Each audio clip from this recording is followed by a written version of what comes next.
Précédemment dans The Historians. Elle dialogue, cette série, avec toutes sortes de références culturelles.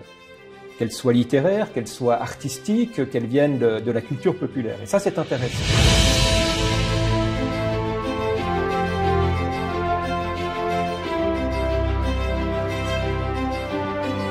Il faut qu'on s'entende.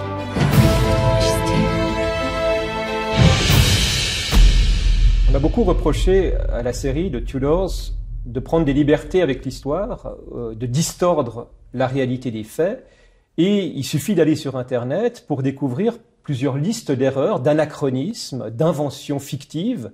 Alors, il est évident que la série procède par simplification narrative. La plus frappante d'entre elles, eh bien, c'est précisément la scène qui ouvre la série. Monsieur, que font les Français ici? C'est de cela que monsieur le duc veut vous parler.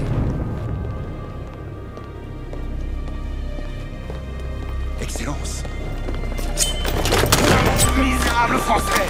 Une scène totalement fictive, qui est celle de l'assassinat à Urbino par des Français d'un oncle imaginaire d'Henri VIII, qui présente une efficacité sur le plan narratif. Cette efficacité, ou cet avantage, c'est celui de produire d'emblée une tension dramatique et de nous jeter d'emblée dans le drame que constitue l'histoire de ce roi Henri VIII.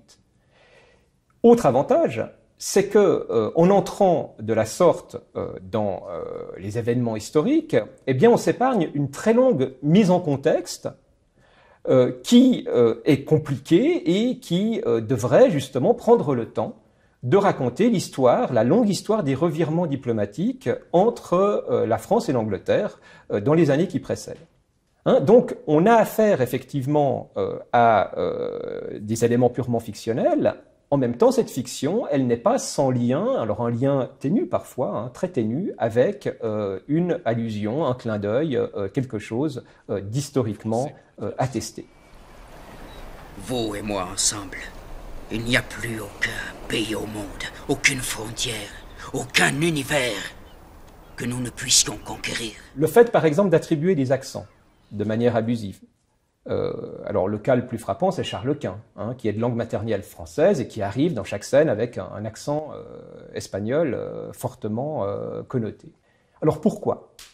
Eh bien simplement par souci d'efficacité narrative toujours, afin de permettre au spectateur d'identifier immédiatement de quel personnage il s'agit. Avec l'accent espagnol, on est sûr d'avoir affaire à un Espagnol. La principale question, c'est de savoir comment les historiens doivent se positionner à l'égard de ces écarts. Faut-il les dénoncer comme des arrogances? Faut-il au contraire adopter une position condescendante et dire qu'il s'agit là de naïveté? La question, précisément, est celle, avant tout, de pouvoir en rendre compte en tant qu'ils servent la fiction, mais également en tant qu'elle pose un certain nombre de questions sur l'histoire, sur la manière d'envisager l'histoire elle-même. Pourquoi Henri V est-il resté fameux? Parce qu'il a fondé des universités et construit des hospices pour les indigents? Non.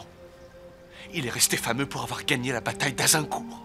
Il est dans un sens rassurant de voir les internautes se passionner et essayer de démêler le vrai du faux. Dans le même temps, cette réaction en dit long sur l'attente que la société place aujourd'hui dans les historiens. L'historien, on lui demande d'abord une expertise, c'est-à-dire d'abord de faire le tri entre ce qui est vrai et ce qui est faux, ce qui est tout de même assez réducteur. Et puis, cette réaction, elle en dit long également sur la relation que l'on peut avoir aujourd'hui avec la fiction. Et surtout avec la dramatisation du passé, il y a très souvent des crispations. Nous avons assez de canons pour conquérir l'enfer.